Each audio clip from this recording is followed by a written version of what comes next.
आप सभी की जो क्लासेस चल रही हैं रेगुलर, जो स्टेप बाय स्टेप क्लास दी जा रही है, कभी कभी गैप करके भी दिया जा रहा है, क्योंकि आपको हम ये चाहते हैं कि आपकी सुविधा अनुसार आप नोट्स अच्छे से तैयार करें, टॉपिक अच्छे से रिवाइज करें, ताकि बाद में आपको दिक्कत ना हो। और समय भरपूर लेकर के पढ़ाई कीजिए, क्योंकि परीक्षाएं जो है अभी नहीं होंगी, लगभग जुलाई के बाद ही परीक्षा होगी आपकी। सिलेबस का टेंशन छोड़ दीजिए। जहाँ तक हमारी उम्मीद है, रेगुलर सिलेबस से आपके लगभग 70 से 75% जो हैं आपके क्वेश्चन जो है बनेंगे, और रेगुलर सिलेबस ही पाठ्यक्रम का आधार होगा। जो यूपी ट्रिपल एससी के पाठ्यक्रम का आधार होगा वो रेगुलर सिलेबस ही आधार होगा। तो इसलिए हम आपको इस तरीके से पढ़ा रहे हैं कि जब तक सिलेबस आएगा तब तक हम लगभग कुछ टॉपिक जो है कंप्लीट कर लेंगे, ताकि हमें ज़्यादा मेहनत ना करना पड़े। इस हिसाब से पढ़ाया जा रहा है। तो जो इम्पोर्टेंट है और आपके रेगुलर सिलेबस में मेंशन है जो चीज़ें, उसको ही पढ़ाया जा रहा है। ठीक है। तो आज की क्लास जो है 9वीं क्लास है। यह क्लास जो है बहुत ही इम्पोर्टेंट टॉपिक के ऊपर बेस्ड है, जो कि टॉपिक है आपका दोष धातु मल का सामान्य परिचय। तो हम इस क्लास में पढ़ेंगे दोष धातु मल के सामान्य परिचय के बारे में। टॉपिक नोट कर लीजिएगा, दोष धातु मल आदि का सामान्य परिचय, आदि का सामान्य परिचय, यही टॉपिक है। कोशिश करेंगे कि इनको इस तरह से पढ़ाया जाए, या हम लोग इस तरह से पढ़ें कि टॉपिक जो है पूरी तरह से क्लास में ही रट जाए, कि बाद में अगर आप नोट्स बनाओ तो मुजबानी भी बना सकते हैं। आपको क्या करना है, प्रयास क्या करना चाहिए कि जब भी आप नोट्स बनाइए तो पहले क्लास देखिए, वीडियो देखिए, ईयरफोन लगा करके, या जो भी जैसे आप देखें कि एकांत में आप क्लास को अटेंड कीजिए। क्लास जब आप अटेंड कर लेते हो तो उसके बाद से एक डिटेल नोट्स बनाने का प्रयास कीजिए, ताकि चीज़ें आपको रट जाएं। जहां भूलें वहां पे फिर वीडियो देख लीजिए, लेकिन प्रयास रहे कि वीडियो को देखने के बाद से ही नोट्स बनाएं, ताकि सारी चीज़ें जो है रिवाइज होती रहें। तो हम इसमें पढ़ेंगे दोष धातु मल आदि का सामान्य परिचय। तो शुरू करते हैं सबसे पहले दोष से। ठीक है। दोष से आप सभी को बता दें कि शरीरगत आयुर्वेद के अनुसार जो दोष हैं वह 2 प्रकार के बताए गए हैं। 2 मतलब मुख्यतः जो प्रकार हैं दोष के वह 2 हैं, जिसमें कैटेगरी बनी है शारीरिक और मानसिक। 2 दोषों की कैटेगरी बनी है। तो शरीरगत दोष और मानस दोष, 2 तरह की दोष हो गए, शारीरिक और मानसिक। शारीरिक दोषों में 3 दोष सम्मिलित हैं, जिनको हम इस तरह से पढ़ेंगे, वात, पित्त और कफ। तो जो शारीरिक दोष है 3 हैं, वात, पित्त, कफ। इन्हें सामान्य शब्दों में त्रिदोष कहा जाता है। क्या कहते हैं? त्रिदोष। ठीक है। और मानसिक दोष जिसको हम बोलते हैं या मानस दोष बोलते हैं, इनकी संख्याएं जो हैं आचार्यों ने अलग अलग बताई हैं, लेकिन मुख्यतः 2 दोष इसके अंतर्गत बताए गए हैं, रज और तम। रज और तम। तो 2 दोष ये हो गए। सत्व को दोष नहीं कहेंगे। सत्व क्या है? एक तरह से हमारे शरीर के लिए जरूरी है। राजसिक, तामसिक और सात्विक प्रवृत्ति होती है, दोष नहीं होता है। सत्व जो होता है हमारे शरीर की जो सहनशीलता है, आत्मबल है, उसको बोला जाता है। ठीक है। तो दोष कितने हो गए? मुख्यतः ये मुख्य प्रकार हैं। दोष के क्या हैं? मुख्य प्रकार आपको बताए गए हैं। मुख्य प्रकार दोष के कितने हैं? 2 हैं, शारीरिक दोष और मानसिक दोष। तो शारीरिक दोषों के अंतर्गत जो दोष बताए गए हैं वो 3 हैं, वात, पित्त, कफ, जिन्हें त्रिदोष कहा गया है। और मानसिक दोषों के अंतर्गत 2 दोष बताए गए हैं, जिसको रज और तम कहा गया। और यह जो है सभी आचार्य इस बात को मानते हैं और इस हिसाब से बताते हैं कि हमारे शरीर में पूरा जो शरीर के अंतर्गत जो भी हमारे अंग प्रत्यंग है, हमारी शरीर है, व्याधियां अगर होंगी तो इनके अंतर्गत ही हमारे शरीर में अलग अलग तरह की व्याधियां आती हैं। हमारी मानसिक प्रवृत्तियां अगर बदलेंगी तो इन दोषों के वजह से बदलेंगी, और शारीरिक प्रवृत्तियां अगर बदलेंगी तो इन दोषों के वजह से बदलेंगी। तो हम पहले अभी दोष को शुरू कर रहे हैं, ठीक है। तो कितना बताया गया आपको? मुख्यतः दोष के दो प्रकार, शारीरिक और मानसिक दोष। शारीरिक में 3 दोष, वात पित्त कफ, जिसे त्रिदोष कहते हैं, और मानसिक में 2 दोष, जिसे रज और तम कहते हैं, ठीक है। आगे चलते हैं। अब आगे देखा जाए तो ऐसे कुछ और भी दोष हैं जो इसके अंतर्गत सम्मिलित किए जा सकते हैं। तो सबसे पहले हम त्रिदोष को समझते हैं। किसको समझते हैं? त्रिदोष को। त्रिदोष, अगर त्रिदोष की बात करेंगे तो त्रिदोष में तीनों दोष अलग अलग हैं, वात पित्त और कफ। तीनों को समझने का प्रयास करते हैं। वात पित्त कफ। आप सभी को बता दें कि आचार्यों ने कहा है कि वात से सबसे अधिक रोग होते हैं। वात से सबसे अधिक रोग होते हैं, रोग होते हैं। इससे जो भी रोग होते हैं वो अत्यधिक वेदना वाले होते हैं। इससे जो भी रोग होते हैं, रोग होते हैं अत्यधिक वेदना वाले होते हैं, अत्यधिक वेदनापूर्ण होते हैं, ठीक है। तो आपको क्या बताया गया कि वात ऐसा दोष है जिससे सबसे अत्यधिक व्याधियां होती हैं, सबसे अत्यधिक रोग होते हैं, और जो भी रोग होते हैं बहुत ही वेदनापूर्ण होते हैं। एक को समझने का प्रयास करते हैं। जैसे अगर वात की बात करेंगे तो वात जो है वायु का पूरक है, ठीक है। वायु मतलब वात में वायु, अगर हम बोले तो वात का मतलब क्या हो गया? वायु। वात का मतलब वायु, जिसमें वायु ज़्यादा सम्मिलित है, ठीक है। वात जो हो गया वायु, मतलब कि वात अगर बोला जाए तो मतलब वात जो है वायु का एक तरह से हम पर्याय कह सकते हैं कि वात जब दोष शरीर में बढ़ता है तो हम सामान्यतः जानेंगे कि शरीर में वायु की बढ़ोतरी हुई है। पित्त जो है ये अग्नि का पूरक है। पित्त किसका पूरक है? अग्नि का। पित्त बढ़ने का मतलब शरीर में अग्नि बढ़ रही है। और यदि कफ अगर बोला जाए तो कफ कहने का मतलब क्या है? शरीर में जल की बढ़ोतरी है, शरीर में जल की बढ़ोतरी है। तो आपको वात के बारे में क्या बताया गया? वात से सबसे अधिक रोग होते हैं, इससे जो भी रोग होते हैं अत्यधिक वेदनापूर्ण होते हैं। पित्त से होने वाले रोग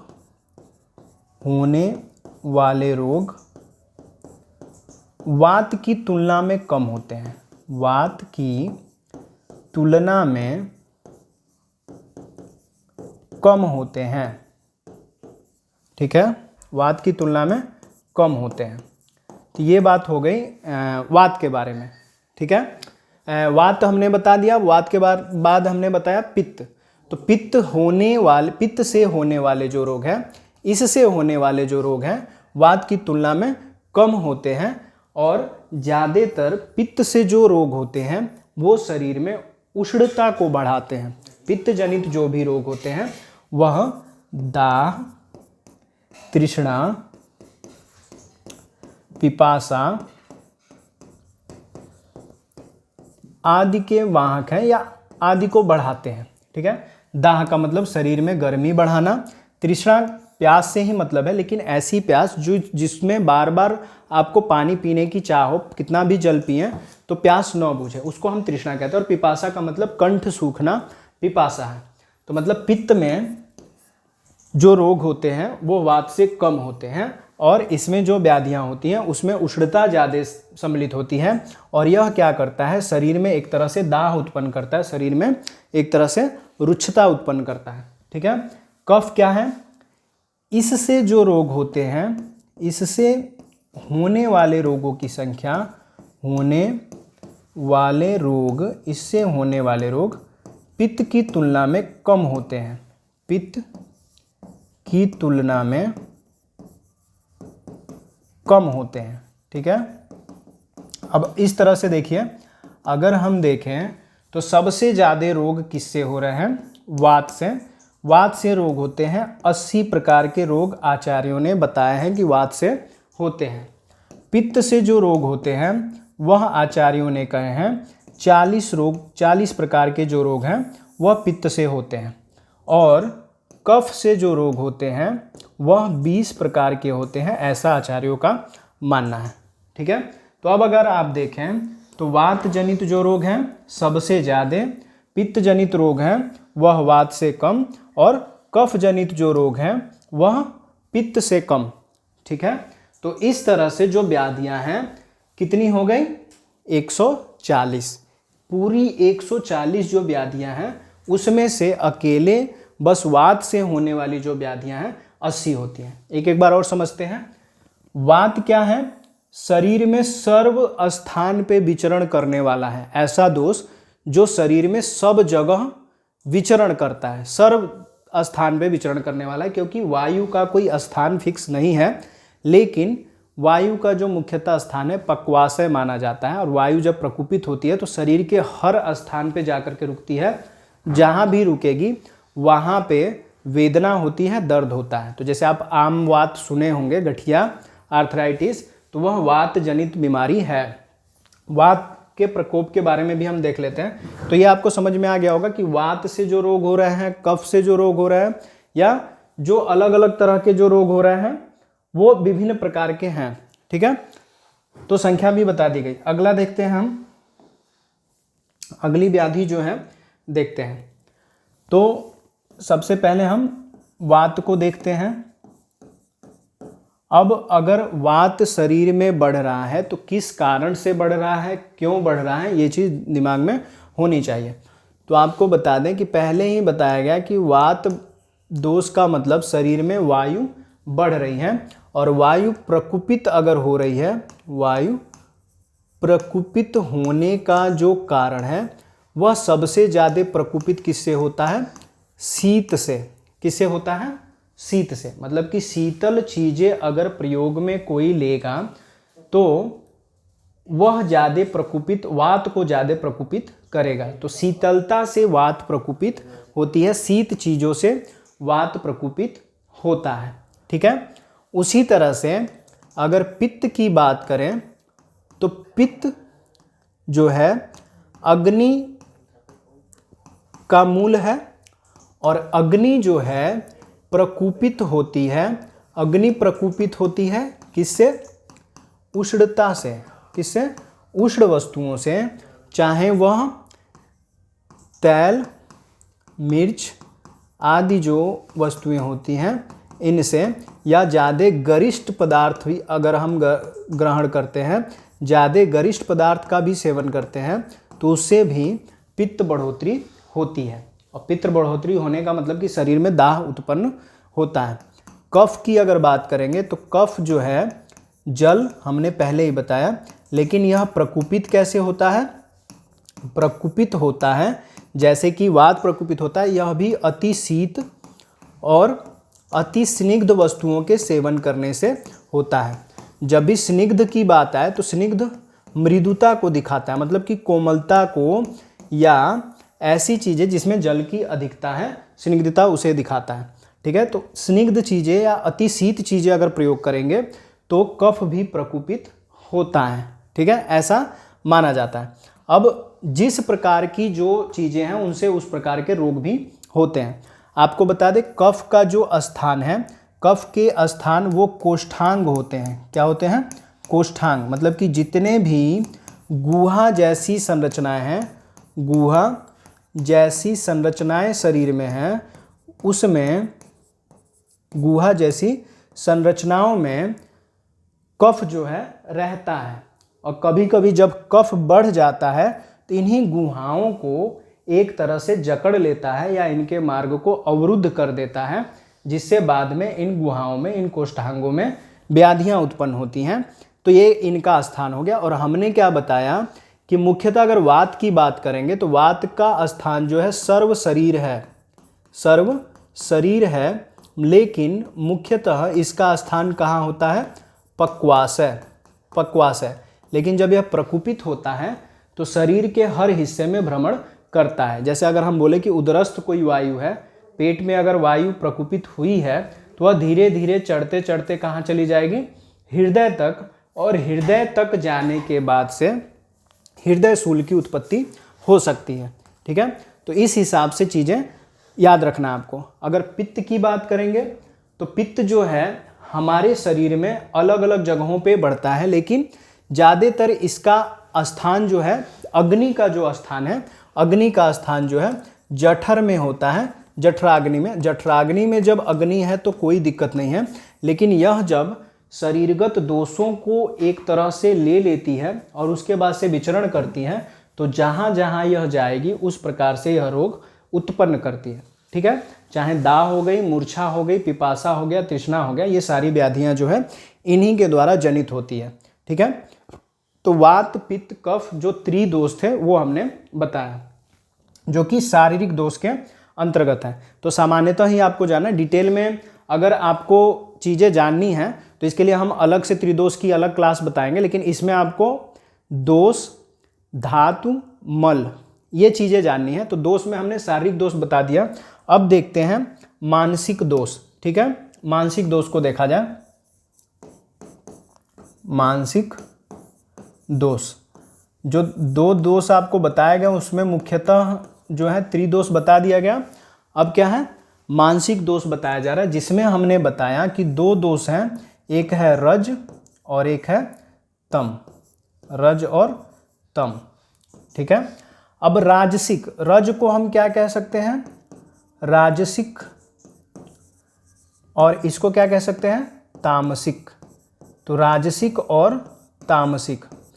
अब राजसिक दोष क्या है, तामसिक दोष क्या है। राजसिक दोष का मतलब जिससे शरीर में आलस्य उत्पन्न होता है, शरीर आराम ज़्यादा चाहता है, शरीर में व्याधियाँ ज़्यादा उत्पन्न होती हैं, शरीर स्थूलता को प्राप्त हो जाता है, ऐसे दोष को हम राजसिक कहते हैं। लेकिन यह क्या है, मानसिक दोष है। कैसा दोष है, मानसिक दोष। मतलब कि मन जो है कार्य करना नहीं चाहेगा, लेकिन मन यह चाहेगा कि हमें एक जगह पे सारी चीज़ें जो हैं मिल जाए, हमें कार्य करना न पड़े।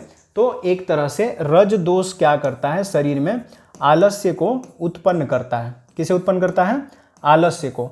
और बस क्या होती है, सुख की इच्छा, सुख की इच्छा जो है मनुष्य को रहती है। ठीक है, उसके लिए प्रयास नहीं करना चाहता है मनुष्य, लेकिन सुख की इच्छा करता है। तम या तामसिक जो दोष है वह क्या है, एक तरह से काम वासना, काम वासना, क्रोध, ठीक है, क्रोध आदि जो भाव हैं वो, या मांसाहार ग्रहण करना, या गलत चीज़ें करना, गलत प्रवृत्तियां करना, ये सब जो हैं तामसिक दोष के अंतर्गत आते हैं। और राजसिक दोष जिसमें आपको इच्छाएं बड़ी बड़ी होती हैं लेकिन कार्य कोई करना नहीं चाहते हैं, वो राजसिक प्रवृत्ति के अंतर्गत आती है। इससे भी हमारे शरीर में, हमारे मस्तिष्क के अंतर्गत बहुत सारी व्याधियां उत्पन्न होती हैं। ठीक है, तो दोषों में त्रिदोष और मानसिक दोष में दो दोष, रज और तम। यहाँ पे जानने वाली इंपॉर्टेंट बात क्या है जो आपको याद रखनी है, दोष कितने हैं, मुख्यतः दोष कितने हैं। तो मुख्यतः जब तक इंगित न किया जाए कि किस दोष के बारे में पूछ रहा है, तो मुख्य दोष अगर पूछे जाए तो मुख्य दोष दो हैं, आपको बताना भी पड़ेगा। दो हैं, कौन कौन से, शारीरिक, शारीरिक और मानसिक। ठीक है, शारीरिक और मानसिक। अब इस तरह से अगर बोला जाए कि शारीरिक दोष कितने हैं, तो शारीरिक दोष 3 हैं जिनको हम त्रिदोष कह रहे हैं, और मानसिक दोष कितने हैं, 2 हैं, जिसे हमने बताया कि रज और तम कहना है। ठीक है, इस हिसाब से तो 2 मुख्य दोष आपको बताए गए। अब दोष हो गए, दोष के बाद से नंबर आता है धातु का। दोष के बाद किसका नंबर आता है, धातु का। अब दोष के बाद धातु देखते हैं, दोष के बाद धातु। अब अगर धातु की बात करेंगे तो धातु भी अलग अलग है, धातु भी अलग अलग हैं। हमारे शरीर में जो धातुएं हैं वो सप्त धातुएं हैं। धातुएं कितनी हैं, सप्त धातुएं हैं। कितनी धातुएं हैं, सप्त, सप्त धातुएं। अब सप्त धातुएं जो हैं इनके अलग अलग हमारे शरीर में कार्य हैं और अलग अलग तरीके से ये हमारे शरीर में कार्य करती भी हैं। तो सप्त धातुओं में अगर देखा जाए तो सबसे पहले जो धातु आती है वो है रस, रस के बाद मांस, मेद, एक मिनट सॉरी,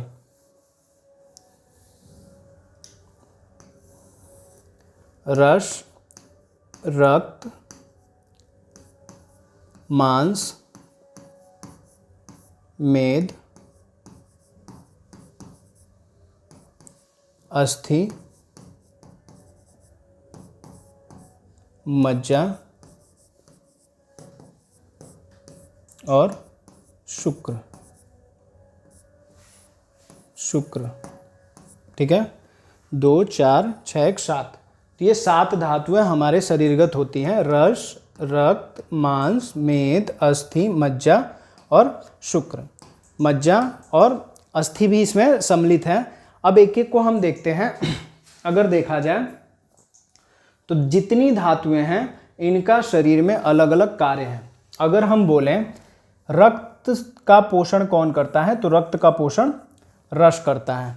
रस जो है रक्त को पोषित करता है, मतलब कि रस जो है आयुर्वेद में आपको पहले से ही पता है रसों की जो संख्या है वह कितनी है, पहले से ही बताई गई है। तो रस कितने हैं, 6 रस हैं। रस कितने हैं, 6 हैं, ठीक है। कौन कौन से, मधुर, अम्ल, तिक्त, कषाय, लवण, तिक्त, कषाय, लवण, एक और आप लिख लीजिएगा कटु, ठीक है। तो रस कितने हो गए, 6, मधुर, अम्ल, कटु, तिक्त, कषाय, लवण। तो ये 6 जो रस हैं, 6 रस जो बताए गए हैं, इन्हीं से जैसे जो रस मनुष्य ग्रहण करता है तो जठराग्नि सॉरी, जठराग्नि उसका विपाक करती है, उसको पाक करती है, जठराग्नि के अंतर्गत वह पचता है। और वह जो रस पचता है उसी रस को हम क्या कहते हैं, रस का जठराग्नि के अंतर्गत, रस का जठराग्नि के अंतर्गत, जठराग्नि के अंतर्गत पाचन विपाक कहलाता है। क्या कहलाता है, विपाक। अब आपको इस विपाक को समझना है। कहने का मतलब ये है कि जो रस हम खाते हैं हमारे शरीरगत वह रस जो है उस तरह से हमें पचता नहीं है, एक नए रस का उद्गम होता है, तो उसे ही हम क्या कहते हैं, विपाक कहते हैं। नए रस का उद्गम होने का मतलब हम ये नहीं कह रहे हैं कि 6 में से अलग कोई रस बन जाता है, ऐसा नहीं है। 3 का विपाक जो है 3 अन्य रस होते हैं, मतलब हम खाएंगे कुछ और हमारी जठराग्नि पचा करके रस किसी और रस में परिवर्तन कर देगी, तो उसे विपाक कहा जाता है। तो आपको क्या बताया गया कि रस जो है रक्त का पोषण करती है। रस किसका पोषण करती है, रक्त का। अब जैसे जैसे क्रम देखते जाएंगे उस प्रकार से हर एक दूसरे का पोषण करता है। तो जो धातु है वह कितनी है, 7 है। अब रक्त की बात करेंगे तो रक्त क्या है, शरीर में वाहिकाओं में बहता है और पोषक पदार्थों को लेकर के शरीरस्थ पूरे अंग प्रत्यंगों को, हमारी कोशिकाओं को, हमारे ऊतकों को जो ऊर्जा या जो प्राणवायु है उसका एक तरह से परिवहन करने का जो कार्य है रक्त का होता है, ठीक है। तो रक्त के कार्य क्या है, वाहिनियों में एक तरह से प्रवाहित होना, पोषक पदार्थों को शरीरगत पहुंचाना, प्राणवायु को शरीरगत पहुंचाना, ठीक है। जो लोहित कोशिकाएं होती हैं रक्त के अंतर्गत क्या होती हैं, लोहित कोशिका, लोहित कोशिका जिसे हम रक्त कणिका भी कह सकते हैं या लाल रक्त कणिका कहते हैं। लोहित कोशिका जिसमें हीमोग्लोबिन होता है, वह क्या करता है, प्राणवायु यानी कि ऑक्सीजन का अवशोषण करता है और पूरे शरीर में रक्त के द्वारा यह जो प्राणवायु है हमारे कोशिकाओं में छोटी छोटी जगहों पे जहाँ पे आवश्यकता है वहाँ पे प्रवाह के द्वारा पहुँचा दिया जाता है। तो रक्त का ये कार्य है जो कि रक्त का पोषण रस करता है, ठीक है। अब अगर बात करेंगे मांस का, तो मांस क्या है? सप्त धातु का एक तरह से उत्पाद है। मांस क्या है? सप्त धातु का एक तरह से उत्पाद है। और यह जो मांस है शरीर में अगर बढ़ जाए तो स्थूलता ला देता है, स्थूलता, और अगर घट जाए तो शरीर में कृशता उत्पन्न कर देता है। क्या उत्पन्न करता है? कृशता। यह कैसे उत्पन्न करता है? बढ़ने से। और यह कैसे उत्पन्न करता है? घटने से। स्थूलता का मतलब शरीर को मोटा बना देगा और कृशता का मतलब शरीर को दुबला कर देगा, पतला कर देगा। ठीक है। अब यह जो मेद है, अब मांस तो हमने जाना, मांस क्या होता है कि एक तरह से जो शरीर के अंतर्गत वसा है, शरीर के अंतर्गत जो वसा है जिसको हम स्नेह कह रहे हैं, उसका एक तरह से उत्पाद होता है। मेद क्या होता है? मांस के नीचे एक सतह होती है श्वेत रंग की, जिसे मेद कहते हैं। ठीक है, क्या कहते हैं? मेद। तो जो स्थूल होते हैं उनमें मेद की जो संख्या, मेद की जो मात्रा है बढ़ जाती है। बात करते हैं अस्थि की। सबका सामान्य परिचय दे रहे हैं ताकि आपको चीज़ें जो हैं बहुत ही इजी वे में समझ में आए। ज़्यादा आपको एक दूसरे से ज़्यादा जो टॉपिक है, जो भी चीज़ें बताई जा रही हैं उसमें आपको ज़्यादा उलझने की ज़रूरत नहीं है, एक दूसरे टॉपिक से उलझने की ज़रूरत नहीं है। अगर उलझोगे तो फिर लाइफ टाइम कंफ्यूज रहोगे, कोई चीज़ समझ में नहीं आएगी। इसलिए आपको बहुत ही साधारण भाषा में आपको समझाने का प्रयास किया जा रहा है ताकि आप कंफ्यूज न हो। तो रस को समझे, रक्त को, मांस को, मेद को। अब बात करते हैं अस्थि की। अस्थि क्या है? शरीर का एक घन पदार्थ है, एक तरह से हम कह सकते हैं कि कठोर पदार्थ है जो शरीर के अंतर्गत होता है और शरीर को एक प्रारूप प्रदान करता है। शरीर को एक क्या करता है?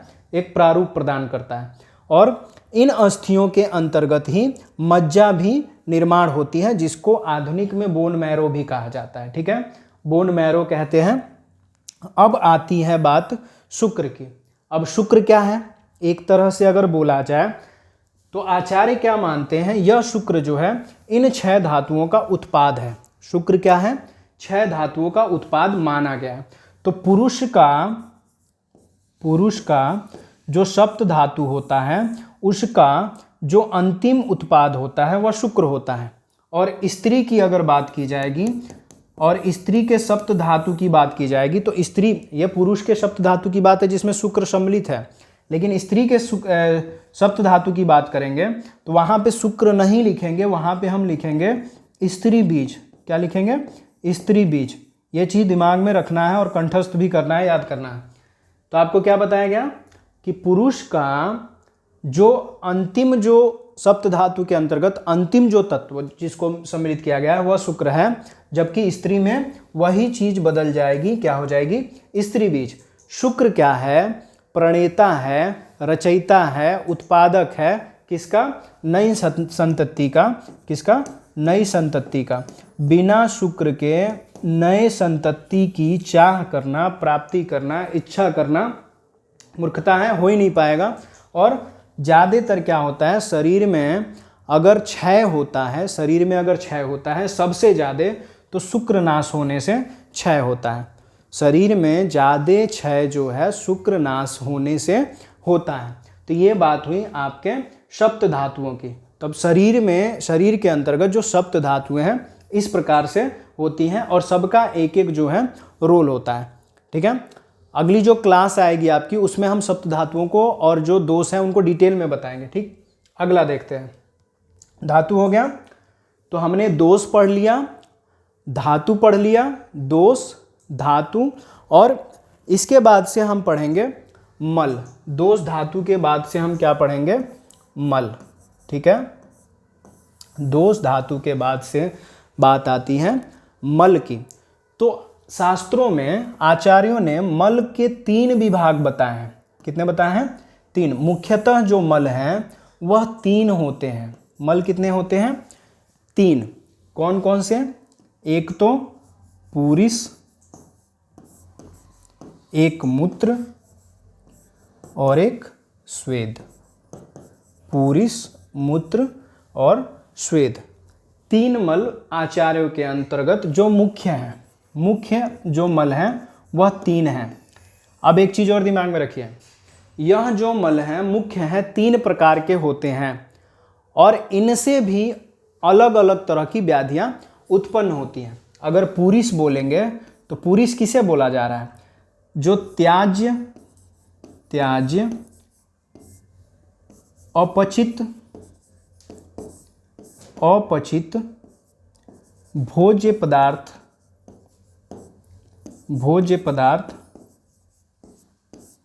अधोगत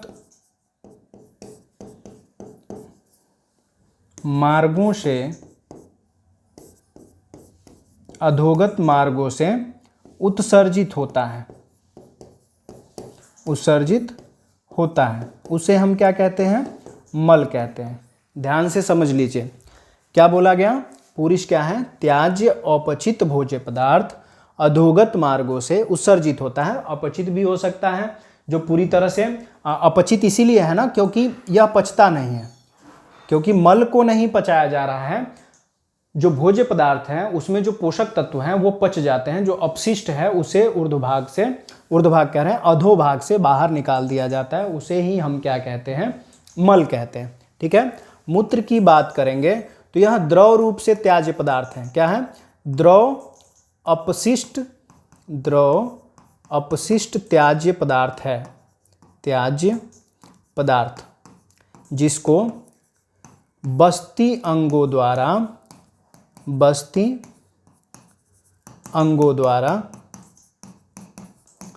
द्वारा बाहर निकाला जाता है। याद रखना है, बस्ती किसको बोला जा रहा है?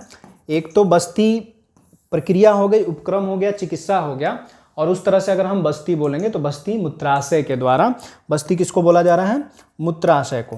बस्ती किसे कहा जा रहा है? मूत्राशय को। तो बस्ती एक हो गया मूत्राशय।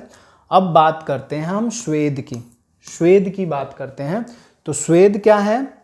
स्वेद मेद का मल है। मेद का मल क्या है? स्वेद है। जो मेद है, मांस धातु के नीचे जो श्वेताभ जो उत्पाद है जिसको हमने कहा मेद है, तो मेद का मल क्या है? स्वेद है। ठीक है।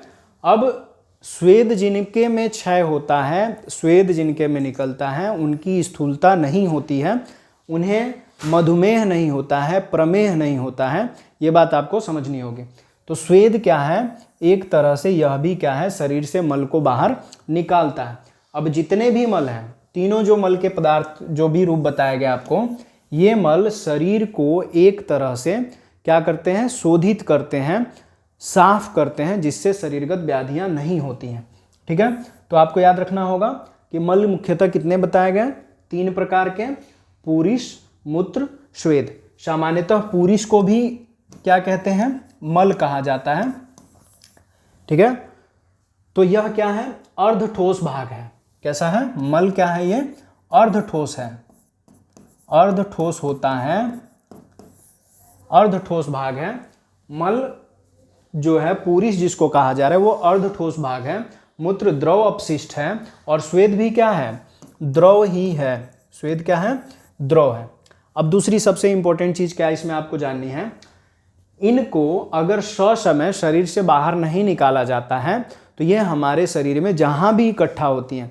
जैसे अगर पुरीष की बात की जाए तो पक्वाशय में अगर इकट्ठा हो रहा है, पक्वाशय तक आकर के रुक रहा है, तो वहां से जितने भी संपर्क में इसके अंतर्गत जो भी कृमि होंगे शरीरगत पहुंचेंगे और व्याधि उत्पन्न कर देंगे। मूत्र जहां पे इकट्ठा होता है वहां से मूत्रगत जो कृमि होंगे शरीरगत व्याधियां जो हैं उत्पन्न करेंगे। और स्वेद जो है बाहर निकलता है, अगर साफ नहीं किया जाता है, इसको साफ नहीं करेंगे तो हमारे शरीर पे अलग कृमि उत्पन्न होते हैं, और उससे जो है स्वेद जनित जो रोग होते हैं वो हो जाते हैं। दुर्गंध भी होती है, अलग अलग चीजें होती हैं। तो बात हो गई आपकी दोष, धातु और मल की। अब इसके अतिरिक्त तो कुछ चीजें और हैं जिसको हमें समझना होगा। ठीक है। अब इसी में दोष, धातु, मल में एक और चीज सम्मिलित हो जाती है जो कि बहुत इंपॉर्टेंट है। क्या? अग्नि। दोष, धातु जब मल पढ़ेंगे तो उसमें हमें अग्नि को भी पढ़ना होगा। अब अग्नि क्या है? दोष, धातु, मल के अंतर्गत जो अग्नि है उसकी बात करते हैं। अग्नि भी अलग अलग तरह की आचार्यों ने कही है। ठीक है। तो चरक के अनुसार अगर बात करेंगे, सबसे पहले बात करते हैं हम चरक के अनुसार। चरक के अनुसार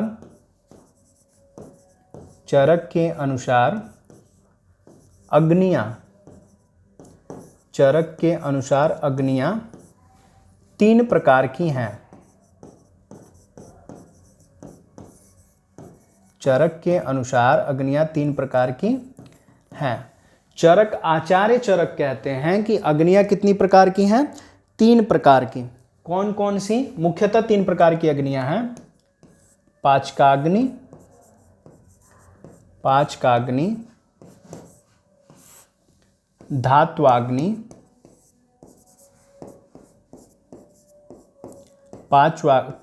पाचकाग्नि, धात्वाग्नि और भूताग्नि।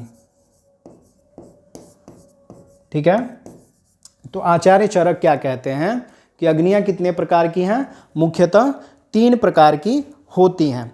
ठीक है, मुख्यतः तीन प्रकार की अग्नियां होती हैं। पाचकाग्नि, धात्वाग्नि और भूताग्नि। कई बार बताया गया आपको।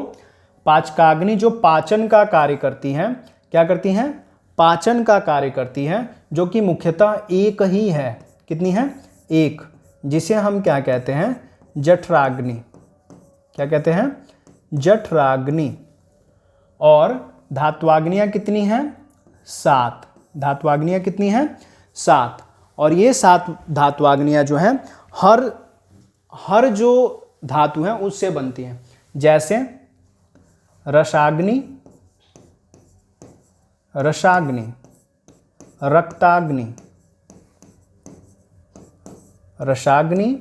रक्ताग्नि, और रक्ताग्नि के बाद से हम मांसाग्नि,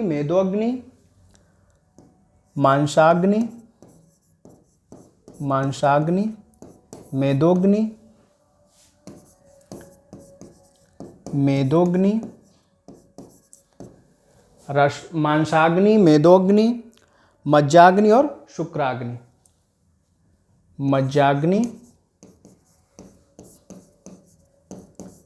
शुक्राग्नि, एक अस्थाग्नि लिख लीजिएगा, शुक्राग्नि। क्या बच रहा है यहाँ पे? अस्थाग्नि या अस्थि अग्नि भी लिख सकते हैं। थाग्नि, ये। ठीक है। और तीसरा जो है जिसको हमने बताया, भूताग्नि। भूताग्नि है वो पंच महाभूतों से बनी है। तो भूताग्नि कितनी है? 5। भूताग्नि कितनी है? 5। तो भूताग्नियों को भी हम इसी तरह से लिख लेंगे। तो भूताग्नि में 5 भूताग्नियां हैं। एक को हम क्या बोलते हैं? वायव्य। क्या बोलते हैं? वायव्य बोल सकते हैं, या वायु अग्नि भी कह सकते हैं। क्या कहेंगे? वायव्य या वायु अग्नि। तो आप इस तरह से लिखिएगा। पहले सबसे पहले भौम से लिखेंगे, भौमाग्नि, भौम्याग्नि। क्या है? भौम्याग्नि। इसी तरह लिख करके याद रखना है। आप्याग्नि,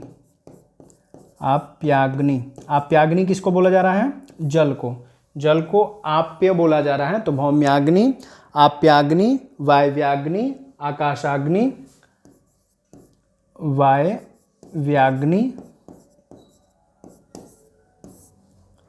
आकाशाग्नि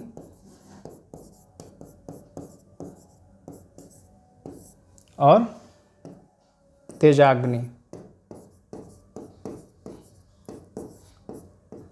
तो इस तरह से जो अग्नियां हैं उनका विभाजन हुआ है। शरीरगत जो अग्नियां हैं वो होनी चाहिए। अगर शरीर में अग्नि का मूल नष्ट होता है, शरीरगत अगर अग्नि नष्ट होने पर शरीर क्या हो जाता है? शरीर मृत हो जाता है। शरीर मृत होता है। ये चीज़ दिमाग में रखिएगा। और सबसे मुख्य अग्नि अगर पूछा जाए तो सबसे मुख्य अग्नि क्या है? जठराग्नि। जठराग्नि क्या करती है? भोजन का पाचन करती है, भोजन का एक तरह से अवशोषण करती है। हमें भूख या क्षुधा जो है महसूस कब होती है? जब हमारे शरीर में जठराग्नि चल रही होती है। ठीक है। बाकी धात्वाग्नि की बात करेंगे तो जितनी धातुएं हैं उनके अंतर्गत जो अग्नियां होती हैं उसे धात्वाग्नि कहा गया है। बाकी भूताग्नि आपको बताया गया। तो भूताग्नि इस तरह से सम्मिलित हो जाएगा। कहीं कहीं जगहों पे ये अस्थाग्नि इसमें, और यहाँ पे तेजाग्नि जो हमने बताया है इसमें इनका उल्लेख नहीं मिलता है। लेकिन हमने जो है आपको इस तरीके से बताया कि छूटे ना, आप इस चीज़ को भी नोट कर लीजिएगा। ये भी दिमाग में रखिएगा, कहीं कहीं स्थानों पर इनका उल्लेख नहीं मिलता है। ठीक है, तो इस हिसाब से अगर हम देखेंगे तो जो अग्नियां हैं, कई बार बताया गया आपको कि टोटली जो अग्नियां हैं वो 13 प्रकार की हैं। कितनी प्रकार की हैं? 13 प्रकार की। आप चाहें तो जोड़ सकते हो, 7 1 8 हो गया, और यह कितने हो गए? 5। तो 8 5 कितना हो गया? 13। तो शरीरगत जो अग्नियां हैं कितनी हो गई? 13। अब अगर हम देखें कि हमने शॉर्ट में जो टॉपिक तैयार किया है वो क्या क्या अभी तक तैयार हुआ है, तो हमने सबसे पहले पढ़ा है दोष।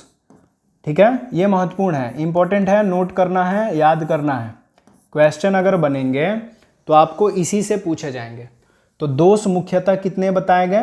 2। एक जगह हम फिर आपको रिवाइज करा दे रहे हैं। 2 दोष हैं। दोष कितने हैं? 2 हैं। शरीरगत दोष 3 होते हैं। कौन कौन? वात, पित्त और कफ। मानस दोष कितने बताए गए हैं? रज और तम। ये 2 हो गए। तो दोष में हमने इतने दोषों को पढ़ लिया। दोष के बाद हमने क्या पढ़ा? धातु। धातु कितनी बताई गई? 7। 7 धातुएं कौन है? अगर क्रमवार लिखेंगे तो कौन कौन सी धातुएं हो जाएंगी?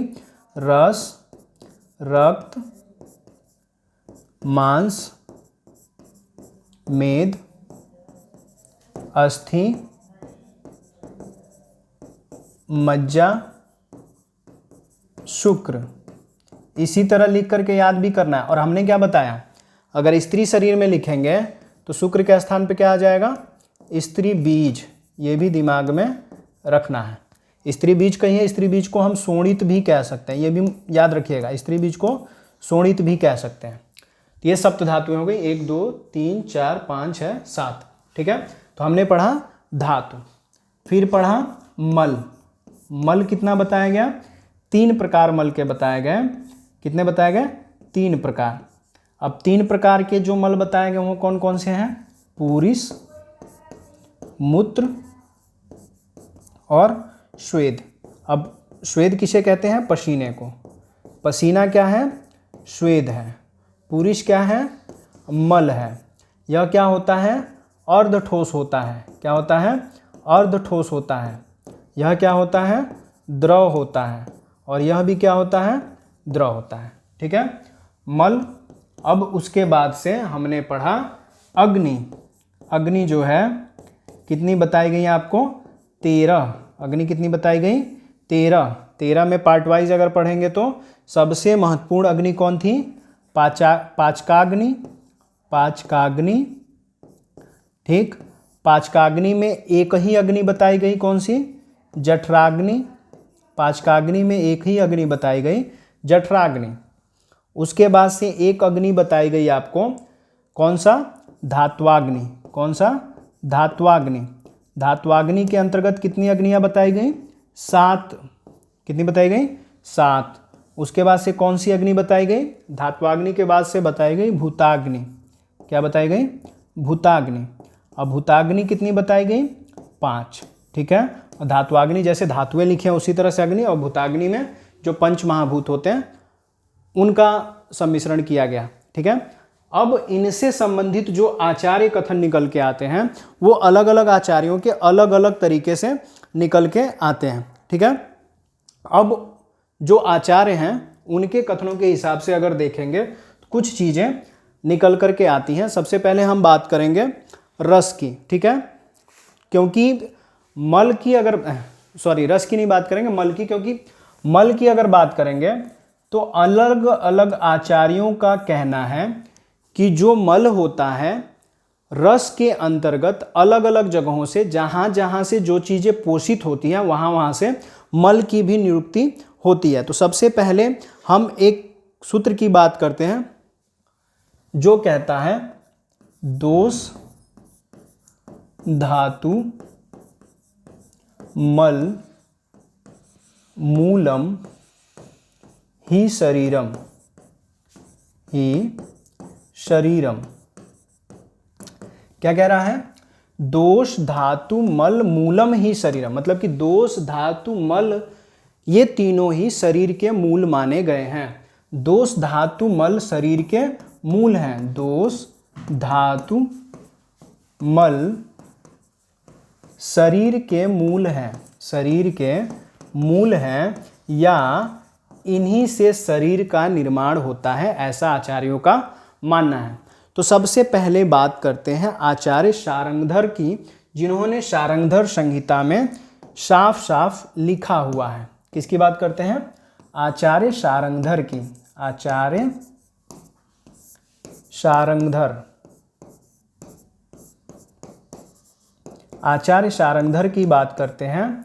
आचार्य शार्ंगधर ने शार्ंगधर संहिता की रचना की है। शार्ंगधर संहिता। तो आचार्य शार्ंगधर ने शार्ंगधर संहिता में साफ साफ लिखा हुआ है कि जो भी रस हैं, जो भी चीज़ें हैं शरीर में जो पोषण करती हैं, उनका खुद का मल उत्सर्जित होता है। जैसे कौन कौन से हैं? रस का मल अगर इनके हिसाब से देखा जाए तो रस का जो मल होता है, रस का मल जिह्वा का जल, नेत्र का जल, जिह्वा का जल, नेत्र का जल, ये आचार्य शार्ंगधर का मानना है कि रस का जो मल है वह जिह्वा का जल, जो जीभ पे जो पानी निकलता है या लार कह सकते हैं वो, और नेत्र का जल जो है वह रस का मल होता है। क्या होता है? रस का मल होता है। ठीक है। उसी तरह से यह कहते हैं कि रक्त का जो मल है, रक्त का मल वह रंजक पित्त होता है। क्या होता है? रंजक पित्त। मतलब कि जो शरीर में जो पित्त होता है, रंजक का मतलब रंगीन जो पित्त होता है, जिससे रंग उत्पन्न हो रहा है, वर्ण दिख रहा है, रंगीन दिख रहा है पित्त, वह रक्त का मल होता है। रंजक पित्त क्या होता है?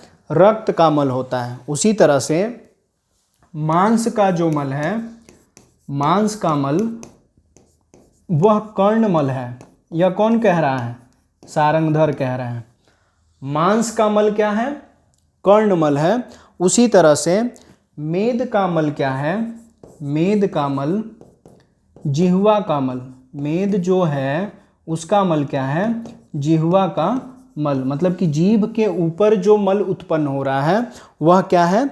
जिह्वा का मल है, दंत मल है, कछा मल है, दंत मल, कछा मल। कछा मल बोलेंगे तो हमारा अंडरपिट हो जाएगा, कांख हो जाएगा, भुजा के नीचे का, कंधों के नीचे की जो स्थान है उसे कछा मल बोला गया। शिश्न तथा अंडकोश आदि का मल। शिश्न तथा अंडकोश आदि का मल। अंडकोश आदि का मल। कितने मल बोले गए? जिह्वा का मल, दंत मल, कछा मल। शिश्न मतलब जो लिंग है, पेनिस है, उसकी बात की जा रही है। तो पेनिस के ऊपर जो मल होता है वह मेद होता है। सफ़ेद रंग का आप देखते भी होंगे, सफ़ेद रंग का जो मल है। और अंडकोश का जो मल है, जो वृषण है, जिसको टेस्टिस कह रहे हैं, उसके ऊपर भी मल इकट्ठा हो जा रहा है, तो वह भी क्या है? शार्ंगधर के अनुसार वह मेद का मल बताया गया है। तो इनको साफ करना जरूरी है, ऐसा आचार्यों का मानना है। उसी तरह से अस्थि का जो मल है, अस्थि का मल किसे बताया गया है? नख को। यह क्या कह रहे हैं कि अस्थि का जो मल है, नख है, नाखून। मतलब अस्थि से जो मल उत्पन्न होता है उसे नाखून में परिवर्तित हो जाता है, नाखून बनते हैं। और मज्जा का जो मल है, मज्जा का मल, मज्जा का मल जो है वह नेत्र, मज्जा का जो मल है वह नेत्र और मुख का स्नेह है। नेत्र और मुख का स्नेह। नेत्र और मुख का स्नेह। अब नेत्र का स्नेह और मुख का स्नेह का मतलब, जिससे नेत्र जो है तैलीय होता है, जो मुख है तैलीय होता है, स्निग्धता रहती है, तो वह जो है मज्जा का मल होता है। किसका मल होता है? मज्जा का। और शुक्र का मल जो है आचार्य क्या कहते हैं, हम नेक्स्ट पेज पे देख लेते हैं। ठीक है, इसको इसी तरह से समझिएगा, अभी रेफरेंस कर देते हैं हम। शार्ंगधर क्या कहते हैं? शुक्र का मल। शुक्र का मल क्या है? शुक्र का मल है युवावस्था में, युवावस्था में, युवावस्था में चेहरे की पिंडिकाएं, चेहरे की पिंडिकाएं, चेहरे की पिंडिकाएं।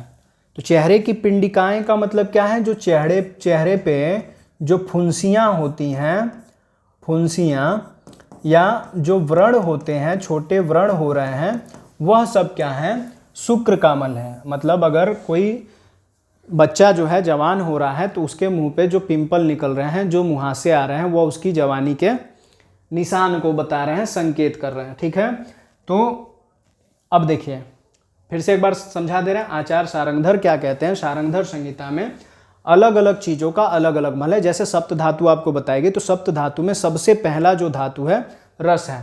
तो इनका मानना यह है कि रस का जो मल है वह जिह्वा का जल है और नेत्र का जल है। कई जगह संकेत इनका ये भी मिलता है, कपोलों का जल भी ये कहते हैं, कपोलों का जल। तो कपोलों का जल का मतलब वही है जो गाल है, गाल के पास जो कभी कभी स्वेद निकलता है, उसे भी ये कहते हैं कपोलों का जल, या आंसू का जल भी हम कह सकते हैं।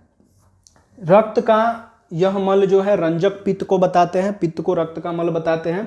मांस का मल कर्ण मल बताते हैं, कान में जो वैक्स होता है, जो खोट होती है, उसको ये मांस का मल बताते हैं।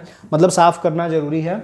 मेद जो है, मेद का मल जो है वो जिह्वा का मल बताते हैं, दंत का मल बताते हैं, कछा मल है। सबसे ज्यादा मेद जो है मल उत्पन्न करता है। ठीक है, अस्थि का मल ये बताते हैं नख को, मज्जा का मल बताते हैं नेत्र और मुख के स्नेह को, और उसी तरह से शुक्र का मल बताते हैं युवावस्था में चेहरे की पिंडिकाएं या फुंसियों को। ठीक है, अब बात करते हैं हम सुश्रुत संहिता की।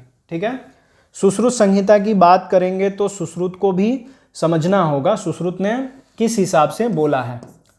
सुश्रुत संहिता, अगर सुश्रुत संहिता की बात करेंगे तो सुश्रुत संहिता में भी जो सप्त धातुएं हैं सबके अलग अलग मल बोले गए हैं। जैसे रस का मल आचार्य सुश्रुत ने, रस का जो मल है आचार्य सुश्रुत ने कफ को बोला है। रस का मल किसे बोला है? कफ को। रक्त का मल जो है पित्त को बोला है। रक्त का मल किसे बताया है? पित्त को।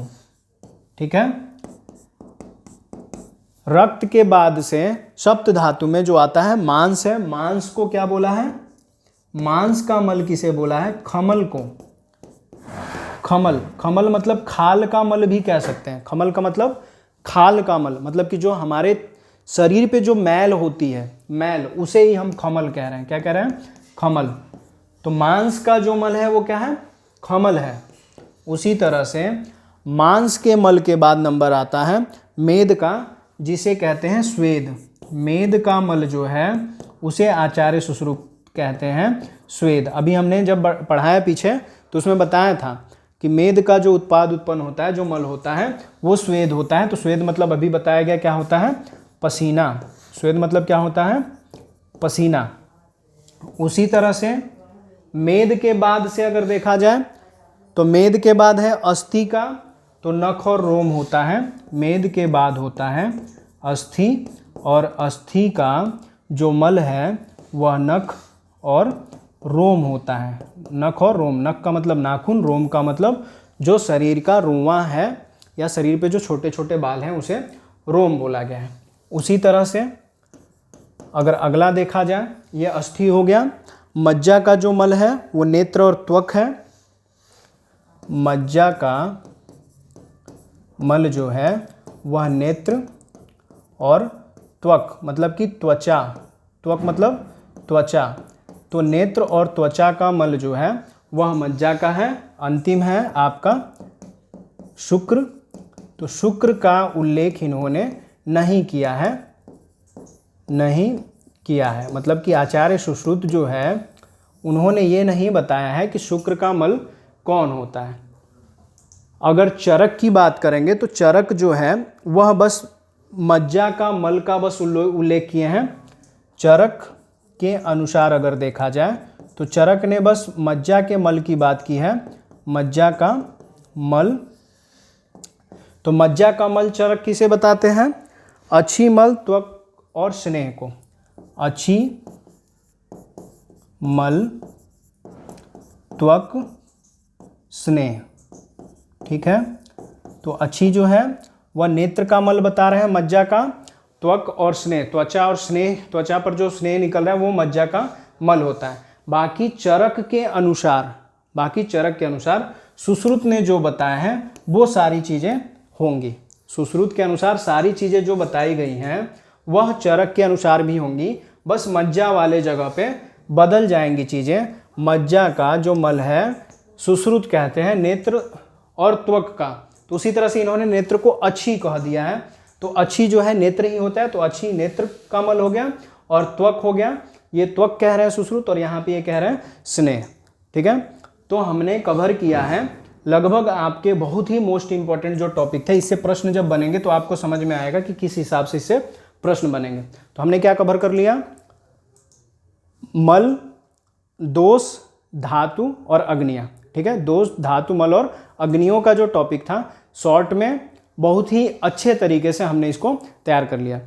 अगले क्लास में मिलेंगे फिर अगले टॉपिक के साथ, तब तक आप अपनी तैयारी करते रहिए, डिटेल नोट्स बनाते रहिए और आपको हर टॉपिक पे हम क्वेश्चन देने का भी प्रयास कर रहे हैं ताकि आपके जो भी टॉपिक है वो अच्छे से रिवाइज हो जाए।